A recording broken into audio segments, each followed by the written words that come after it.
जीव जंतुओं को बहुत स्नेह कीजिए, प्रेम कीजिए, लेकिन उनके गाल तो, उनका मुंह तो न चाटिए। और आज यही होता है, लोग कुतरा पालते हैं। तो विष्णु पुराण में वर्णन है कि कुत्ते को रोटी देना यज्ञ करने के बराबर है। और कुत्ते को पालना, कुत्ता छू ले तो चुटिया के बराबर डुबकी लगा के स्नान करना पड़ेगा।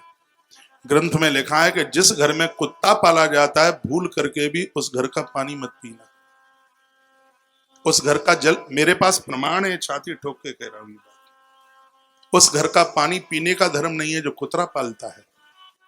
और जिस घर में गैया पाली जाती है, उस घर में सदैव अमृत बसता है, अमृत वास करता है उस घर में, कुतरा नहीं। कुतरे को रोटी दें, कुतरे को रोटी देने से ताले नहीं टूटते, कुतरे को रोटी देने से धन का नाश नहीं होता, लेकिन कुतरे को पालने से सब कुछ समाप्त हो जाता है। कुतरा सूंघ के चला जाए, वो अन्न खाने को नहीं होता, लायक नहीं होता। कुतरा छू करके चला जाए तो कपड़े सहित नहाना पड़ता है, कपड़े उतार के नहीं, कपड़े सहित स्नान करना पड़ता है।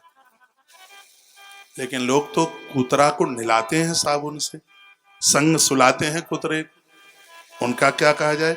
उसी संदर्भ में कथा है कि इन्होंने उस मृग शावक के साथ में उनका इतना मोह हो गया कि अब तो वो उसके बिना रह भी नहीं पाते। एक दिन मृगों का झुंड चल के आया और वो चला गया मृग शावक को।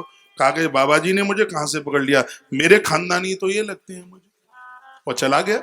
साधु आकर के रोया, रोते रोते इतना रोया कि बेचारा मर ही गया। उन्होंने प्राण छोड़ दिए श्री भरतलाल जी ने। तो हुआ ये अंतोमति सोया गति, सो अंत में वो तो महाराज मृग ही बन गए।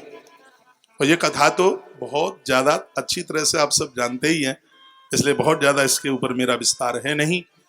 तो पहले जन्म का उनको होश था, अगले जन्म में क्या हुआ, वन में आग लग गई, मृग का बच्चा झुलस गया, और तीसरे जन्म में एक ब्राह्मण कुल में उनका जन्म हो गया, क्योंकि संतों की संगति करी थी।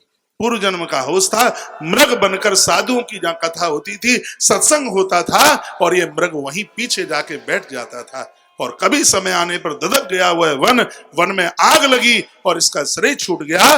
तीसरे जन्म में ब्रह्म कुलान, एक ब्रह्म कुल में एक ब्राह्मण के घर में जाकर के जन्म हो